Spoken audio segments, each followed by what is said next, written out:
Hey, you're now tuned in to Underdog Talk. I'm your host, Eric Jones Jr., the underdog with the heroic heart, and I have conversations with successful underdogs. And today we have Miss Monique Young, and she's a educational consultant and out of Kansas City. She focuses on building data-driven social emotional teams. How Yeah, are you doing today? I'm doing great. How are you feeling? I'm still a little hot from outside, but I'm all right. Right. We somehow it's a heat index right now. Yeah, yeah, yeah. We inside. I told my son, nope, we not doing nothing today, buddy. We inside. So whatever we doing is indoors. Exactly. All right. Before we get into our conversation today, today's episode is sponsored by Christian Dewan. That is my personal brand. It is a clothing brand that has t-shirts, hoodies, sweatshirts for your mama, your auntie, the baby, your cousin, your daddy, your whoever. Is for everybody. We got sizes for everybody. Your slim, your medium, your big, whatever the case you may be. We got it. You use the promo code Underdog Talk. We got 15% off for you. And Underdog is spelled UNDERDAWG, and use the promo code and you get 15% off at Christian Dewan. Dewan is spelled DEJUAN.com. And let's get right on into today's conversation. So, let's see. Give us a little of your like educational background so people can know, and then we'll get into the conversation. Okay. I actually got my bachelor's in child and family development from University of Central Missouri. And I also have a master's in school counseling from K-State. And basically from there, I went straight into being a professional school counselor. Mhm. Oh, right. I know some counselors, some schools counselors. I know I should have needed a counselor when I was in school. I don't know why they didn't set that up for me. Uh, so you being a counselor and you get to see the ins and outs of kind of everything. You get to see the administration part, you get to see the teachers part, you get to see the students and the parents. Right. So what were some of the challenges that you've seen with parents and children that maybe could have affected education, academics for children? I think one of the main things, and I was mainly in elementary as a school counselor. So, one of the main things that I saw at the elementary level was just the kind of, I think some parents brought their students into school having expectations for their student or their child to behave a certain way, at home. And then they get to school and the expectation is a little bit different. And then that causes conflict, like, okay, well, we do that at home, or oh, this is how we always do it. Like, for example, I had a student that he kept getting in trouble in the classroom because he was he was very animated. First of all, he's that student that you come into the classroom, he's like, hey, Miss Young, hey, Mr. Jones, like he's like that. But with his whole classroom, I think they were like watching a little video on YouTube or something like that, and he is like giving commentary, like he shouting out, he laughing out loud, and she just found that to be disruptive, you know. But I had to talk to her, and I was like, this is probably something that's regular for him at home. Because, mind you, he was also a first grader. So that means that he didn't have the whole regular school experience. He started school during COVID. So, like, he doesn't know what, is acceptable for school. But, in her telling the parent that, the parent kind of offended, like, well, what do you mean? Like, can he not talk to friends? You know what I mean? Like, so it's different cultural expectations between what you do at school and how you behave at school, or what is expected for you at school, and then what you can do at home. But that was one thing that came up a lot, especially when you're dealing with maybe a teaching staff that doesn't have the same cultural background as a lot of the students that attend your school as well. Yes, that's definitely important. I think no matter what culture you're raised in, you need to try to reach the other cultures, just especially if you're an educator. So that's funny because my son at home, he's Chucky.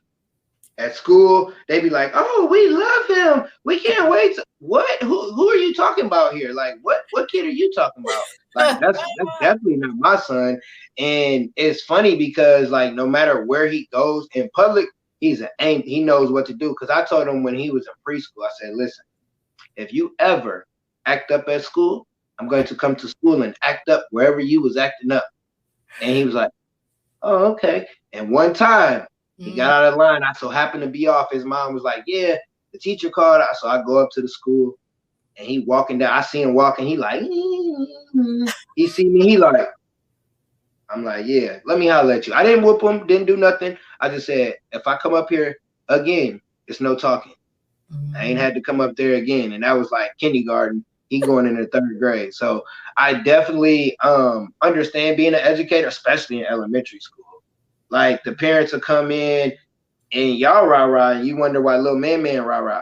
Well, sir, ma'am, uh, Right. They had to get after, it from somewhere. And like I said, uh, I think that's kind of the difference between, elementary and high school. I think somebody was asking about that on Facebook earlier, like what's the difference between elementary and high school? And I was like, well, high school, you're dealing most of your interactions with the actual student. When you have a challenge or something that's going on with a student in elementary, you got to get the parent involved. And like I said, hopefully it's a situation where that parent is open to hearing what's going on, because the kid will get to school and like you said, is a totally different person. I mean, they're around their friends, and so they're not used to that, being at home, or maybe they're at home and they're only around cousins and stuff like that. So in that transition of going to school and having, like I said, different things that they're supposed to be doing, like you don't have to sit down at a desk at home for hours. Like that doesn't really happen. So, you get different behaviors, and it's just like that's where you hear that saying, well, my child don't act like that at home. Well, yeah, they ain't got the same expectations at home either. So I mean, it's a different story. yeah, I wish it. Mine was he don't act like that at home. Can you act like you act at school at home, sir? Like at any point. But I definitely understand that, like with high school, because I have a senior, about to be a senior, Mm, and it's different when you're talking to high schoolers because you can talk to them, you yeah. can explain common sense, and they be like, "Yeah, you right, I did mess up. I should have done that." Elementary kid, they might Or they'll calm try down. to play it like they have no idea what you're talking about. I didn't do that. Why you say I did that? Like, come on now. I saw you. I saw you. So they will try to play Will try to play you, and then that's where some parents are naive. Oh, my child wouldn't. Your child wouldn't what? You gotta rip. I think for parents that's listening or gonna listen, well, yeah, that's gonna listen because it's not live yet, but that's gonna listen to this. Don't be naive. Your kid is a kid. Just think about what they get exposed to, what they see on a daily, what is on the internet and stuff. So you can't just be like, "Oh, my child wouldn't do that." If somebody called me, unless my child just really deliberately harmed somebody and it makes sense, I'm like, "Yeah, he did it, but he did it for a reason." And mm, that's where I think the parents, I think it's as they get older, they understand their child more. But like at the elementary level, it's like they just naive, like you don't, so they never done that at home? Oh, okay, sure. So with that background, and you're being a counselor, and you talk about social emotional learning. So what like triggered you to like, all right, get into this a little bit more and maybe like take it to the next level of outside of just being a school counselor? mm. So, like I said, I had did some years as an elementary school counselor, and it was kind of actually a number of things that kind of transitioned me outside of the school building. And one of those things was that very quickly, and I don't know if this is maybe just my personality or whatever it is, but I was like called to leadership roles a lot. Whether it was from my principal or through my supervisor, my coordinator for school counseling. Like I was called to leadership quite a bit. And I was just kind of like, okay, so at this point, I have teaching staff that's coming to me. I have other staff members in the building. I have other school counselors that are coming to me, either like asking for help with something or needing assistance. Like basically, like I'm giving them like training or whatever it is, like informally. And I'm just like, okay, I can do something with this because it got to a point, I want to say my third or fourth year of counseling, where I was like, I'm spending 60% of my time training the adults rather than counseling with students. And I felt like it was necessary because it was like, okay, well, if the teacher doesn't know how to facilitate the morning meeting, or if they don't know how to facilitate a calm conversation with the kid, then whatever strategy I'm trying to teach them is not even going to, work, because the other party has to be involved with what's going on. They have to know and have these tools when I'm not in the room. So I was just like, you know what, instead of me focusing on the students so much, I'm going to focus on helping those who work with students, because there's still such a big gap between, I feel like when I listen to educators talk a lot, like still in schools, you'll hear a lot of conversations are directed towards instructional. But now since COVID has hit, now people are like, oh, we got to take care of the social emotional and their well being. And like that's been there for years, but now it's pushed to the forefront. But there's still a lack of training opportunities around that. I was one of the people that was providing like a lot of the training to the staff. So I mean, if I wasn't there, who else was going to be providing the training? They would have had to like um I don't want to say buy, but they would have had to have somebody come out and train the staff, or have the staff go out to a conference or something like that, just for them to get training on like social emotional strategies, restorative practices, things of that nature. And I mean, yeah, it's just a lot where it was just like I'm focusing more on adults than I am kids. Let me run that back a little bit. That's dope that you understood that and you took like the role and you was like, I'm gonna roll with it. Cause sometimes at jobs and different things, it don't necessarily have to be school. You get a position and it's because people see that you have that in you. You might not see it yet, but they'll see it, and then it's like some people don't go after that role, and then they like, oh well, I've been at this job for X amount, not well, you missed that opportunity on year two. They was trying to hand you this position and they didn't. But like you said, with the social and emotional, it's been around. It's I remember like in school with me, especially having a disability and being bullied and all that. I ain't gonna nobody no counselor, no hey, are you all right? None of that. It was just I'm either gonna have to figure out how to joke back or something. Like it wasn't none of that talking to me. So now me being in the school system, it definitely it makes sense because you have especially I don't know about I know high school because I go speak at the schools, but just being in the elementary, kids got I cuss on here. They got fucked up situations because their parents is jacked up. Yeah. They like you got like I've had kids come to school. They wear uniforms. How your uniform dirty? How you dirty and you wear a uniform? And Mm-hmm. then we expect them to come to school and learn, or they only eat when they come to school. So we expect them to come to school and learn. They hungry, stomach growling, and like it just sucks that that happens. And then something like you said, you have to get on the teacher sometimes because Caucasians, white people, they don't understand our struggle is a little different, but some have the same struggle. Right. And when you don't understand little man hungry and he don't want to learn, then you'll be like, all right, hey, come on, I got a couple snacks for you. I Yep. know that just from being a teacher, and I know I can see, okay, he eat a lot. He always asks for seconds. I'm gonna make sure we got seconds for him because he might not be able to eat at home. So when you started, that's my phone. When you started, doing that, working with the adults, what was like the next steps? Was it like, all right, I'm gonna just stay at the school, or I'm gonna go get some more training and see what I can do on my own with this? Well, I had to think about when I was switching over to consulting. what do I want to focus on as far as like what is going to be the problem that I'm solving in my business, or what is going to be the service that I'm providing.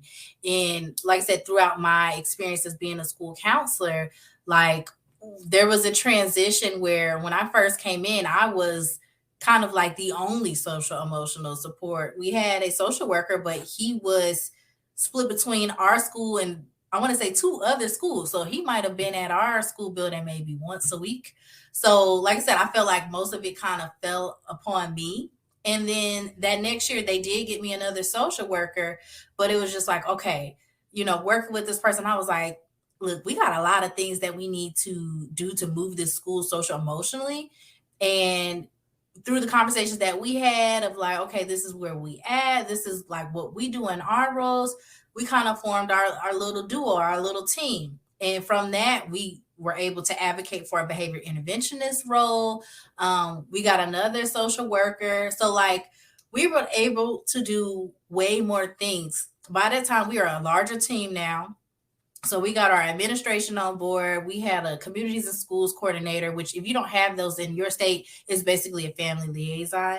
Our social worker, our behavior interventionist, myself, and we created what we call now the social emotional team. So in forming this team and like tackling like student challenges and things of that nature, we were able to cut down our discipline by 53% in one school year. And I'm just like, this is phenomenal. Like other schools should be doing this. Like I know I'm not the only, counselor that's working by themselves because like I said before that, it was like, okay, you have PD and stuff that's going on, or you have PLC time, and they're just like, okay, get with your team. And I was just like, okay, well, I'm by myself, But then when you switch and you have a team and you're able to tackle like your school's challenges together and kind of be like the people in the forefront for, hey, we need to have something going on for bullying because we're seeing an increase in this, and you're having people that is helping you not only implement this program but also to push the language forward with the other staff, with the other students, like it's way more powerful. And so like I said, when I switched over to consulting, I was like, this is what I need to do because this is what I was already doing as my work as a school counselor. And I know that my former district was moving that way. But my principal, he had a talk with me. We were at a training and there was a speaker there. He said, he said, these people, they get flown out to come and talk and they make like tens of thousands of dollars. And I said, what? I said, really? Just for one? And he was like, yeah, like they do. He was like, he said, I'm trying to be on that. And I said, look, I'm trying to be on that too. So that's what I took it seriously when I was just like, okay, I need to figure out like how to do that. And like I said, through a journey and series, I was able to figure out and find some tools for that. Yeah, when I heard what they pay for professional development, and I done been to some, I'm like, you get paid that? You're boring. I'm in your sleep. Like you're boring. Like, oh my goodness. Or when you had to do like the big, like the district one at the beginning of the school year. This is what I didn't understand. And I'm not getting off topic. We're talking about professional development. They had a white dude talking about racism. Huh? What? And I was like, and I wrote in the comments, I'm like, hey, like, what's going on here? Like, this is not this, like you're giving us research, sir. Like, what? And I know when you find that out, but I don't want to go to a place, but I like what you said at the beginning. You had to figure out what it exactly was, because sometimes we start stuff. It's like, okay, I'm doing this.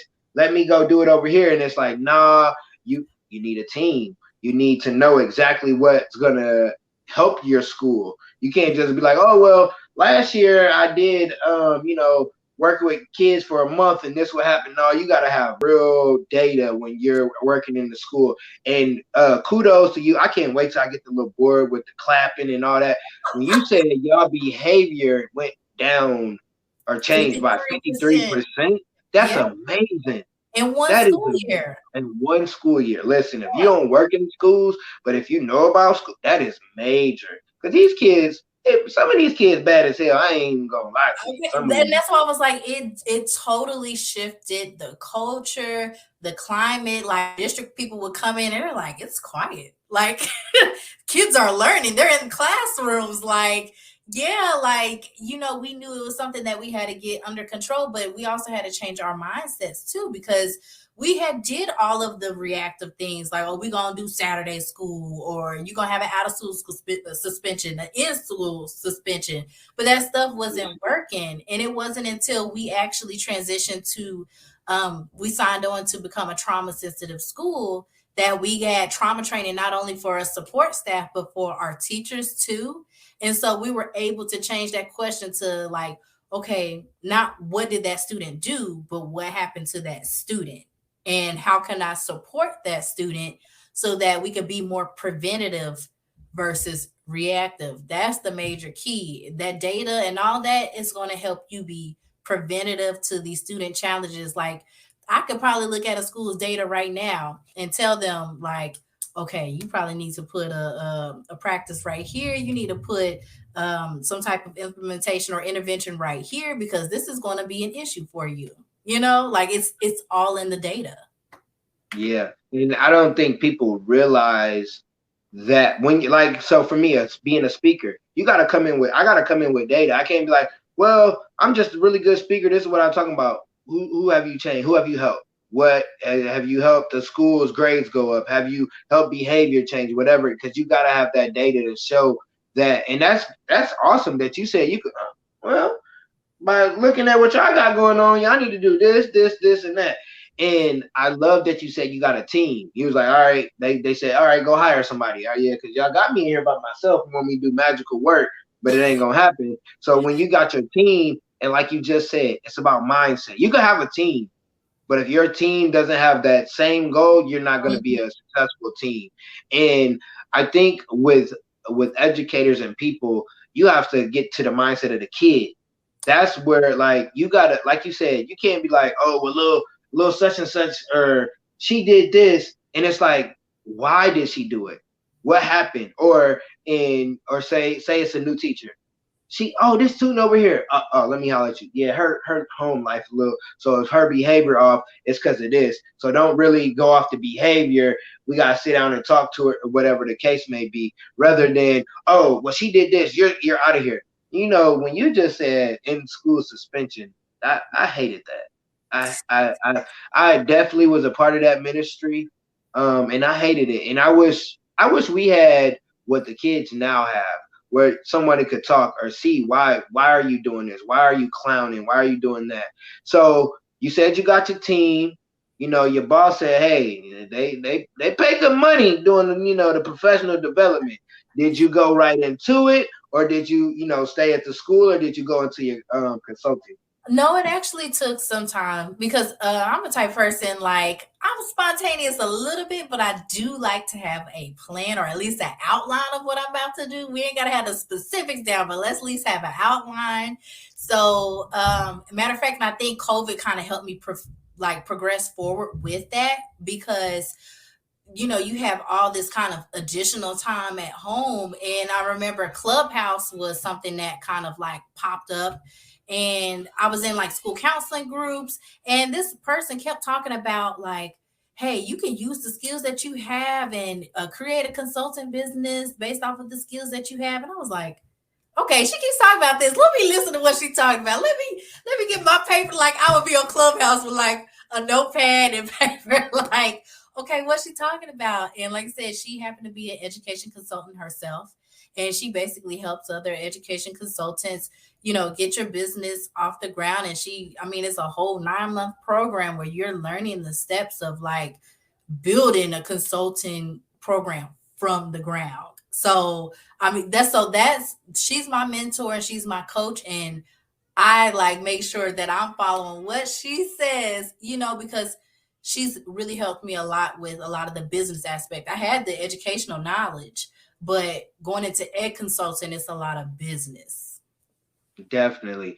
And one thing, I'm sitting here listening, you don't got to be a teacher. You don't have to be in the actual building to help students. Like you Right. just said, you're an educational consultant. It was like, yeah, business is totally different because I speak and I've been speaking since 2016, but now it's like I'm understanding it's a business. You got to do this, set it up this way. You just can't be like, hey, well, I speak and I got a really cool story and I just want to come into your school.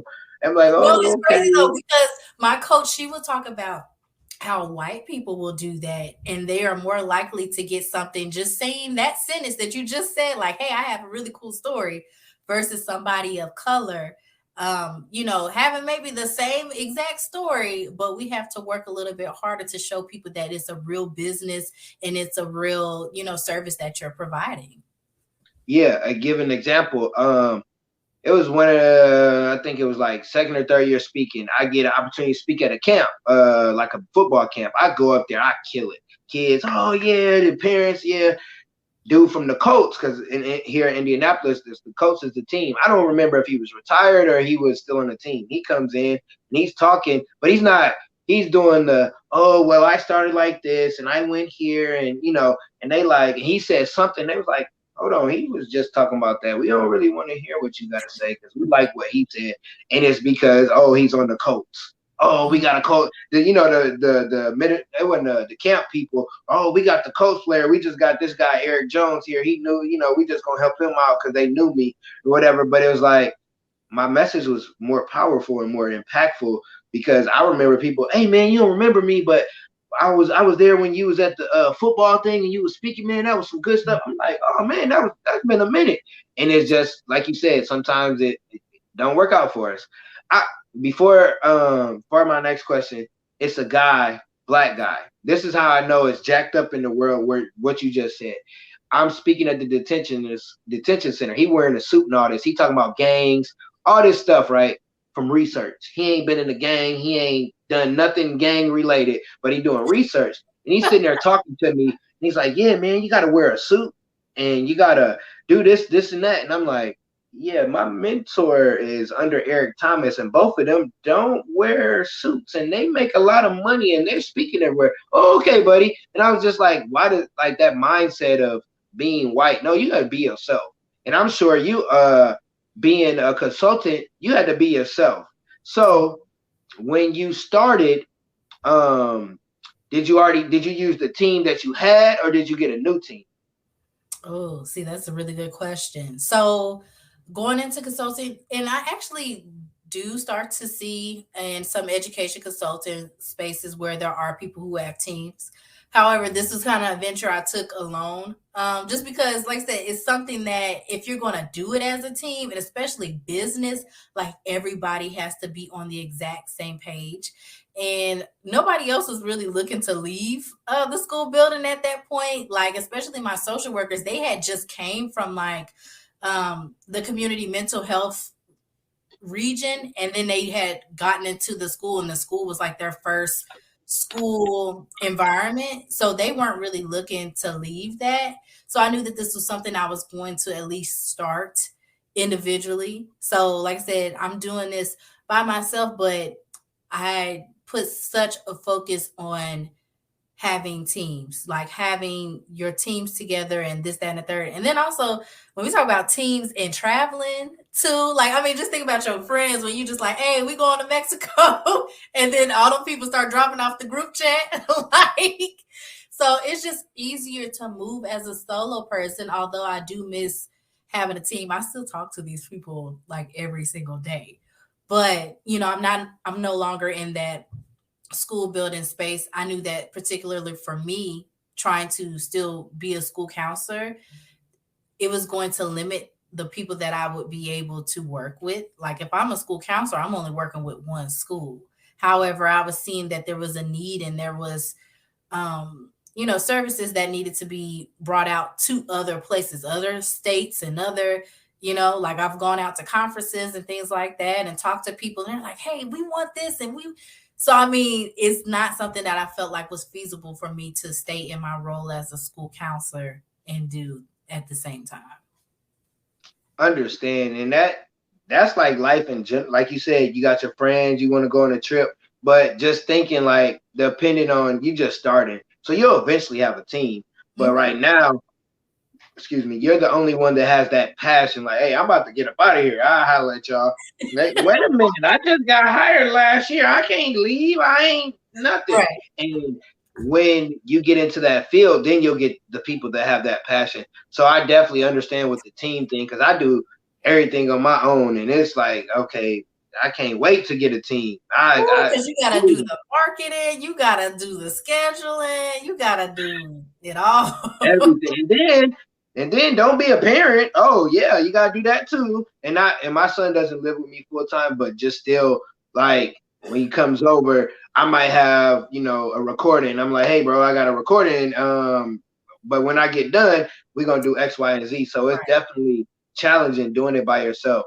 So and I love what you said earlier. You got a mentor, you got a coach, you got somebody that can help, somebody that has ran the play and Yeah. saying, here you go. This is the play. All you gotta do is run this play, and you'll be successful. And sometimes we don't run the play. I definitely have been in coaching. I definitely have been around people and didn't run the play. And you look and you like, man, they doing it big. And it's like, ain't nobody fault that I'm not there, but mine. But you ran the play, and that's kind of probably how your team probably was like, well, I don't know. I don't. Okay, I see the playbook, but I ain't trying to But do you none know of what? that. They already was doing their own things too. Like, some of them either had nonprofits or had other businesses that were going on the side. And so I was just kind of like, all right, everybody doing their side hustle thing. Let me figure this out because like I said, it really was driven by passion and really wanted to work with a lot more schools, and I was just kind of like, I can't do that here. I can't do that in my role. I love being a school counselor. Now don't get it twisted, I done saved all my stuff just in case I gotta go back at some point, but I'm just like, I want to work with adults, and I found a love for doing that. I had no idea going in as a school counselor. My very first year, my principal, he asked me to like spontaneously, he asked me to come up there and give a PD, like to the teacher, like right then and there in that moment. And I was like, whoa. And I told him afterwards, I said,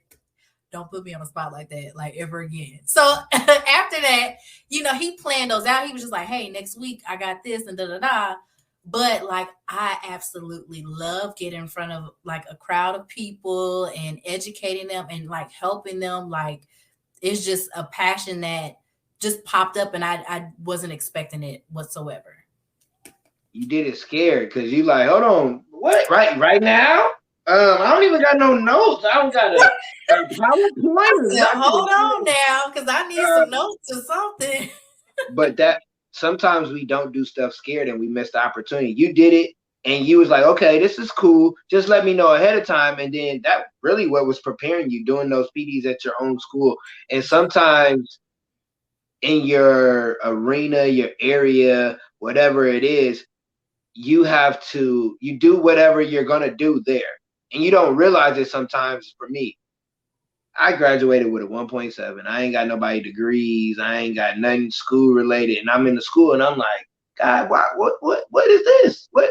I know I need a job, but what is this? Like, why am I here? I want to go speak and do the podcast, but it's like, oh, I need to learn some of the stuff that I Yeah. don't know. And like the social and emotional. Like, so I just finished up preschool. Mm, And you talk about social and emotional, these little jokers, I'm yes. okay, what in the world is going on? But then just asking questions or why did this happen or whatever the case may be, and understanding some kids, they actually got something they dealing with. Some kids, they just whiny. And just realizing that it's like, oh, I get it. Or just understanding education, academic resilience. Like when I was in school, I didn't care about no grades. As long as I passed, as long as it said D or better, I was good. But now it's like, oh, I do remember having challenges because my grandfather died, and I was taking night school and regular school, and it's like now I can go in here and help kids because they going through stuff, Right. and sometimes we don't understand that. Now when I go into schools, I got a whole weaponry. Like, what's good, kids? Like whatever y'all got, I'm coming with it. And that's kind of the same thing for you because they were okay. We need you 2 times out the month. Come on in and do the professional development, and now you're doing the consulting. So Um, what are, because I don't want to miss the social and emotional, because those that are listening, I'm sure you got some information, but I ain't gonna take all, I ain't gonna get all your info. You can't throw all of it because I'm sure they got to pay you. But what are some things that you, what are at least like 2 or 3 things that you like kind of help adults with to understand social and emotional learning, or just social and emotional better? Mm. One is to have patience because we react to things so quickly and we take things personal. That's one of the first things that we learned, a part of our like trauma informed training, was not to take behavior personal.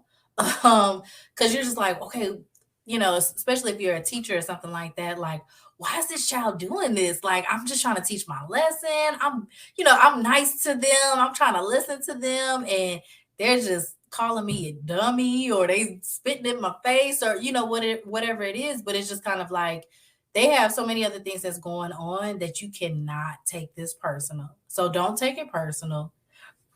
Be patient.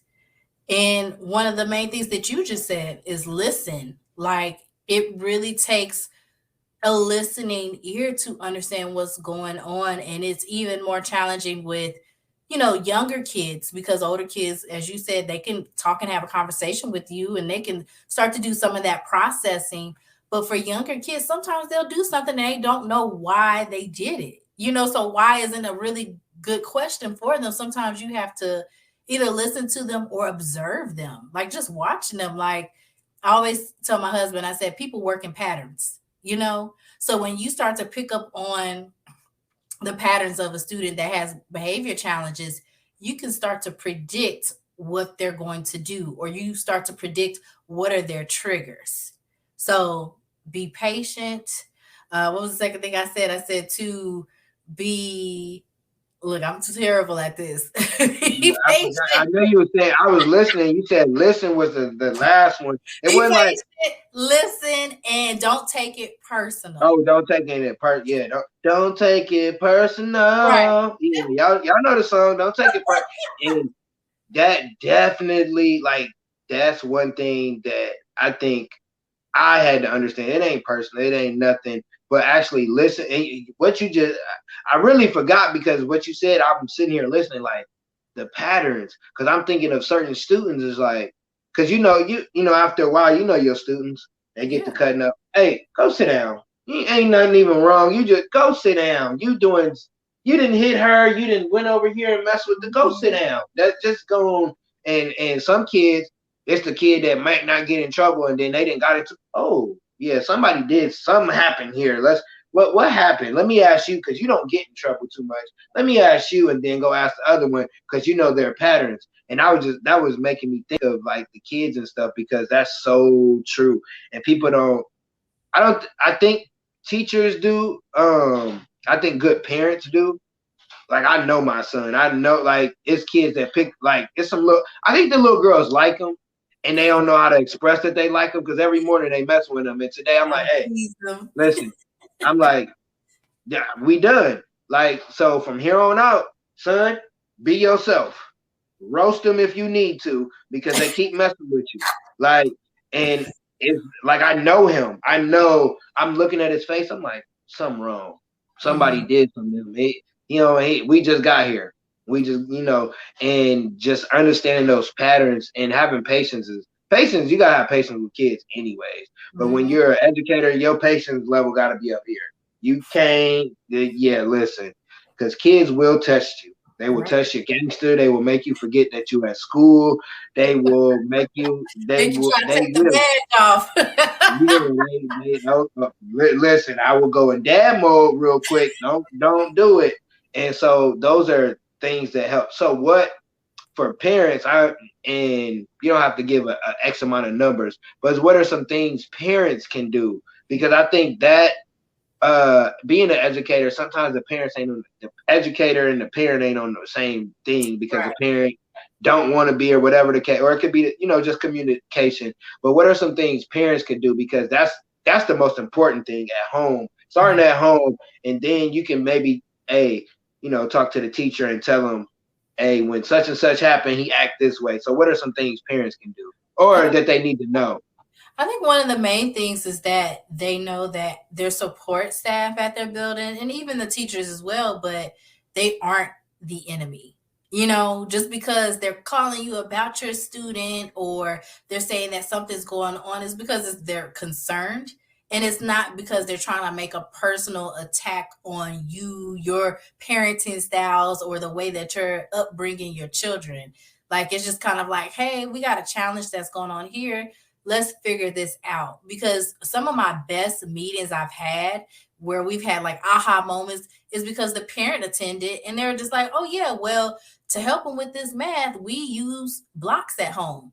Oh, well, no wonder this child is like tearing up paper trying to create their own blocks or whatever, but you would never know that if that parent input wasn't there. So, like I said, just know that your support staff, they're trying to help you and they're not the enemy. You know, I know sometimes we get personal when it comes to our children because it does feel like an attack on your parenthood or your parenting style, but we're really just trying to be there to help and to support your student. Definitely, because as an educator, and I know I need to talk to a parent, I'm like, and I don't even know how I'm going to approach them because I don't want them to feel no kind of way, and I don't want them to talk to me no kind of way because a little kid I can be cool. A parent get to talking, what's going on? What let's keep it cordial, but that communication with the parent and the educator is very important because, like you said, you got a little man and he's struggling and he's trying to build the blocks and no, stop doing that. Well, that's how he learns. And if the parent never said that, nobody would have known. And or you figure out ways. Sometimes it's like you said, the parents get offended by their parenting. It don't got nothing to do with your parenting skills. It could be like, hey, in class, this is what we do. So can you try this at home and see if it works? Or I'll be like, hey, when they do their homework at home, how do y'all do the homework? Because I need some help in here because I got all these students and then your child ain't doing their work and they playing and having fun. I want to figure out how can we get all on the same page. And that's a successful team. That's a team with the same mindset. The goal is for the child to be successful.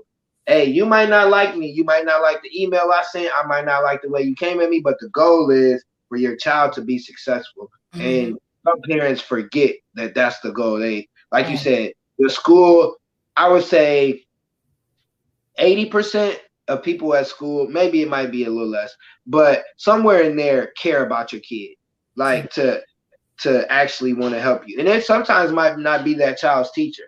It might be just, somebody in the hallway that see them and take a liking to them. And you don't take offense to someone showing you that they care for your child because like you said, a mentor or a coach, that person could be a mentor or a coach to that child and change their whole dynamics, especially being a male teacher. Like Right. just being a male teacher in the school, it helped with I put on that dad, hey, what y'all doing over there? And they, Mr. Eric coming and they understand or they see me behind them, they playing, they say, oh, let me not do that. And it's just and the parents getting to the point where, hey, if he act up, get him for me, or if she act up, let me know. Here go my number. And for educators, use Google Voice if you don't want the parents to know your number. Or if Right. don't, yeah, because some parents be a little crazy and be texting. Don't Oh text yes, me. we'll leave you voicemails and everything. Don't do that with me. I'm not gonna answer.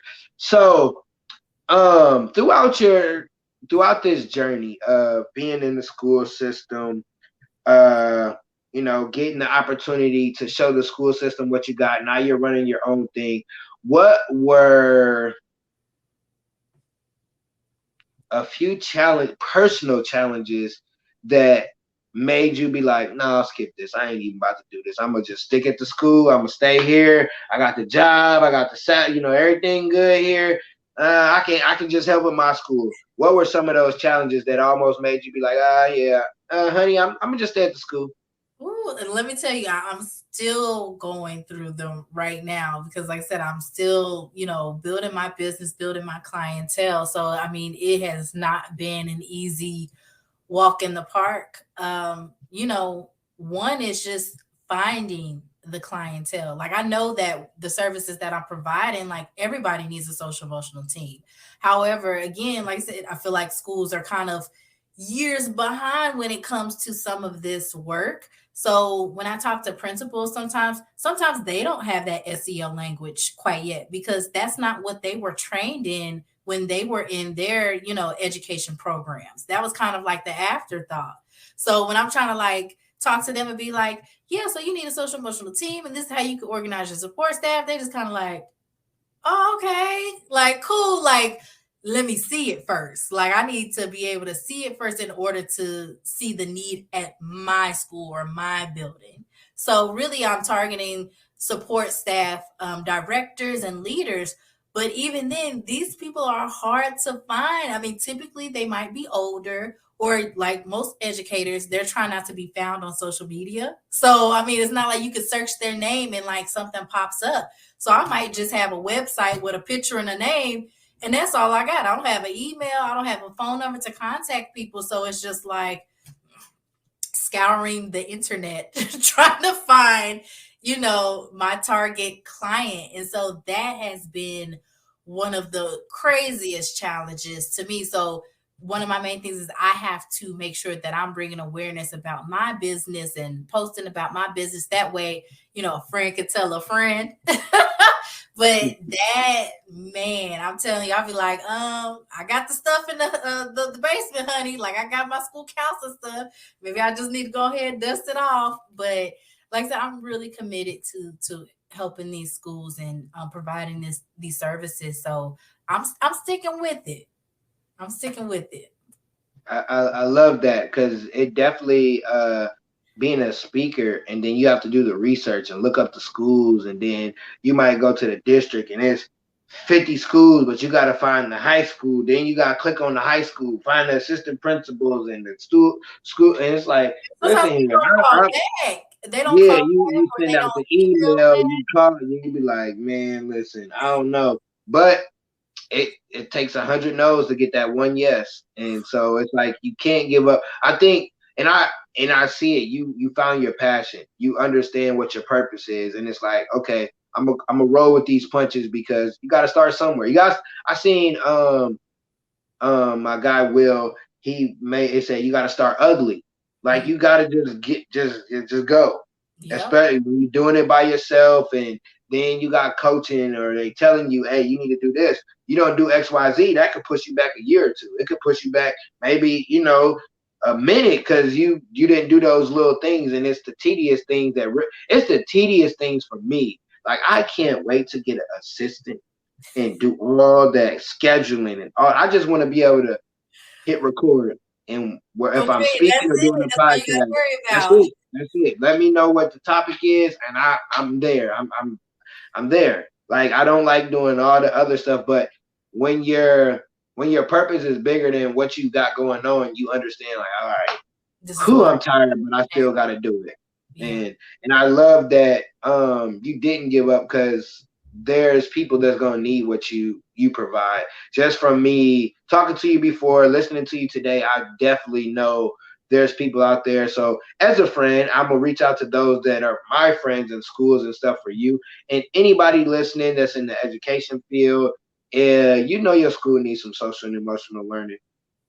She's the one to holler at, and we're gonna make sure that I know some people. I was thinking, I almost forgot that we was recording and was about to start talking about some stuff. I was like, oh wait, I gotta wait till we done. I gotta wait till we done to tell her this stuff.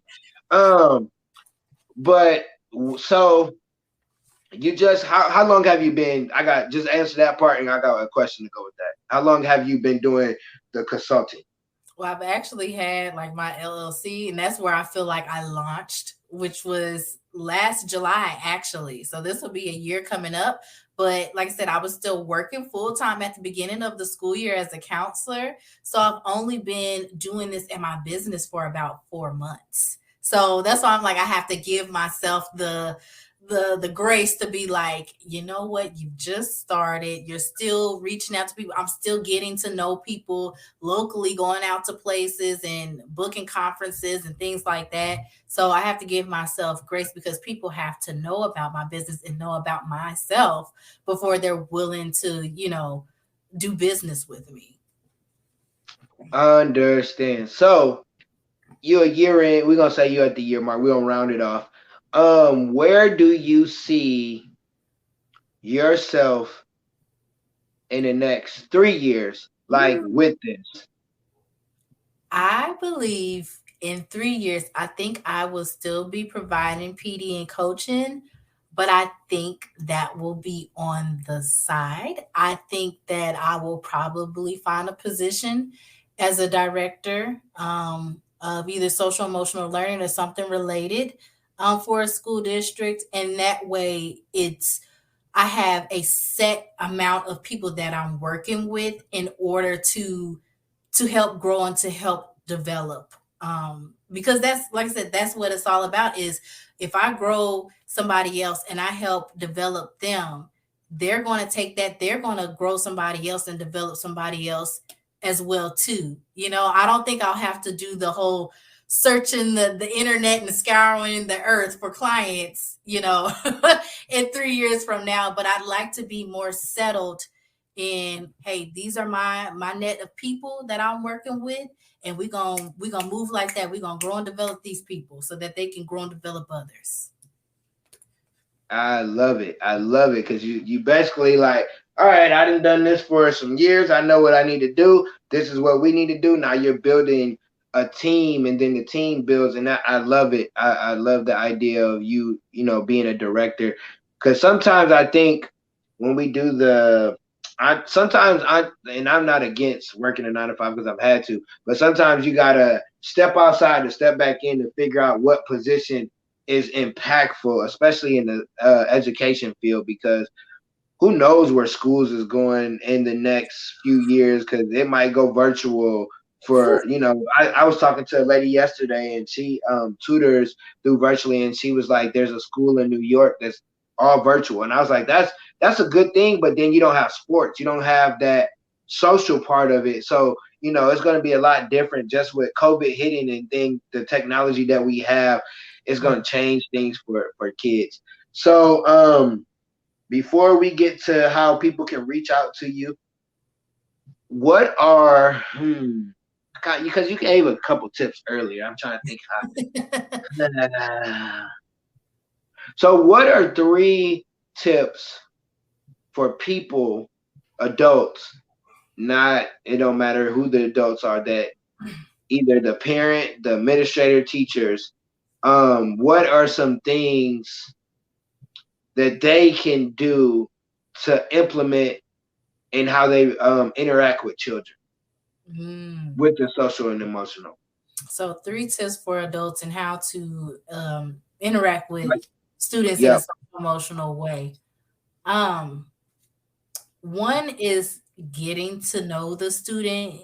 You know how many educators will walk up to a student and not know their name? And if you've ever been that student where you've been called, either you're called somebody else's name and that's not your name, or people don't address you, like, get to know your students, because that's going to start connections with them, and just asking them things about themselves. It doesn't have to be something formal. It could be, something as silly as, what's your favorite ice cream flavor? But a lot of times kids aren't asked about themselves. They're asked to do stuff, or they're told to do stuff, but they're not asked about themselves a lot. Not until they get to high school and people are asking them, well, what do you want to do when you get older? That at that point it's like, well, dang, do I even know myself? Like, nobody's really asked me about myself.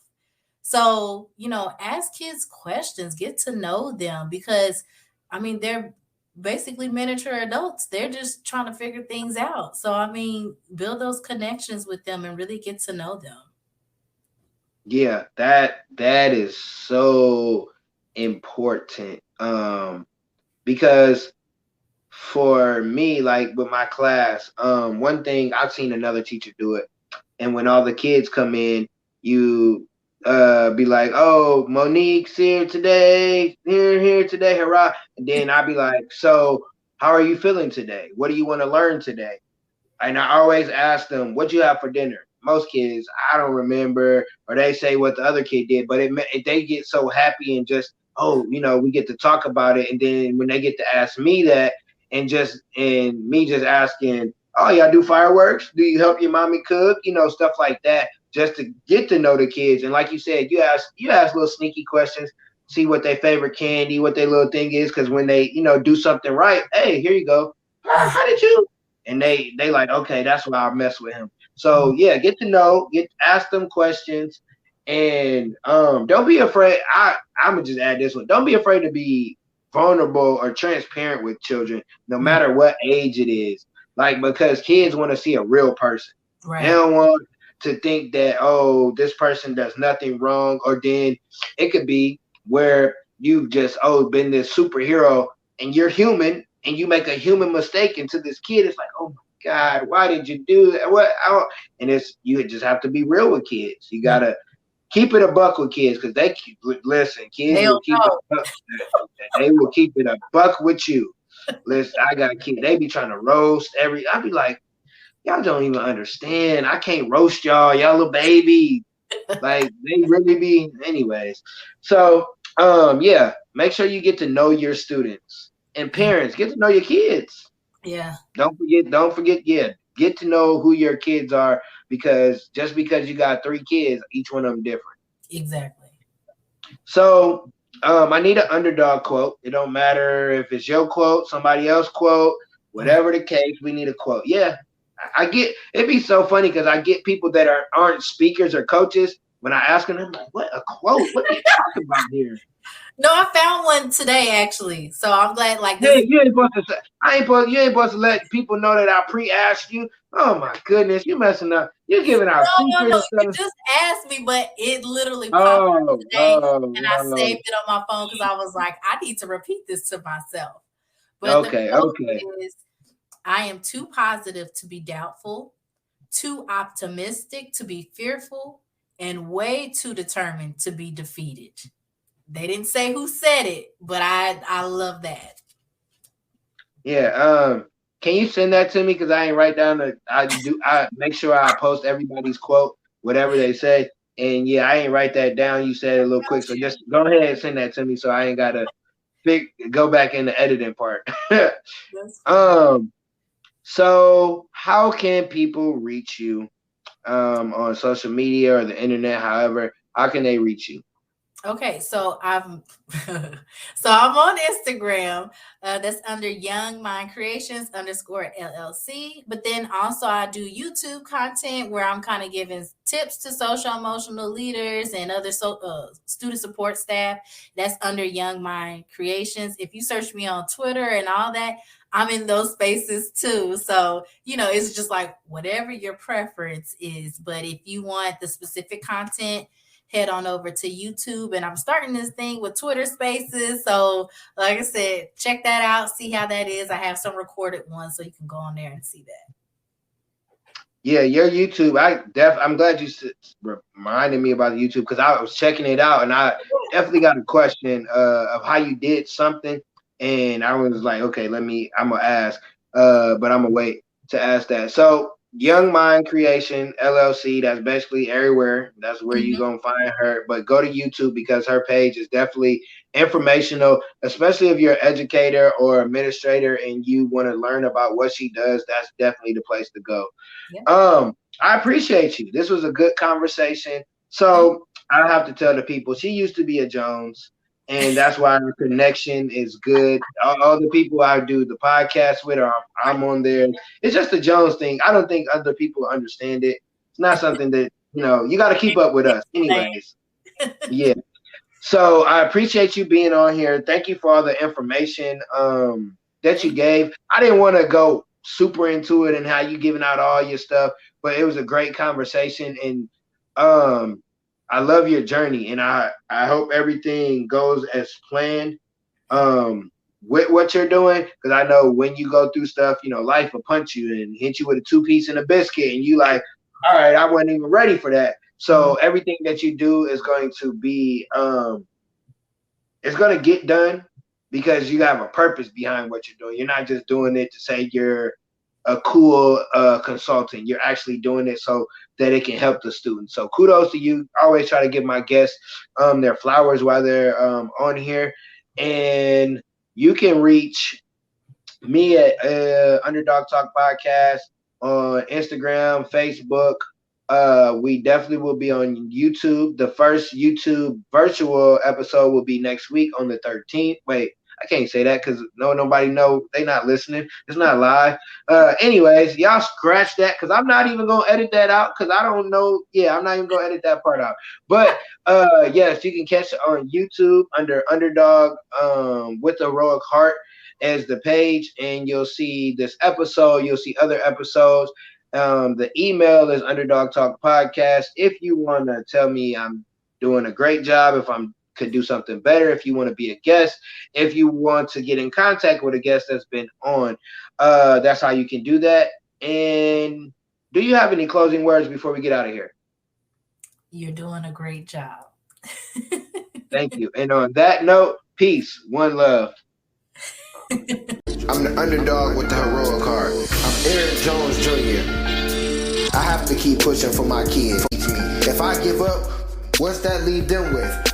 Nothing. I have to understand that it's bigger than me. That it's not about me when I wake up and go to work. It's not about me when I read and educate myself. It's not about me when I'm practicing my speeches. It's not about me. It's about my family.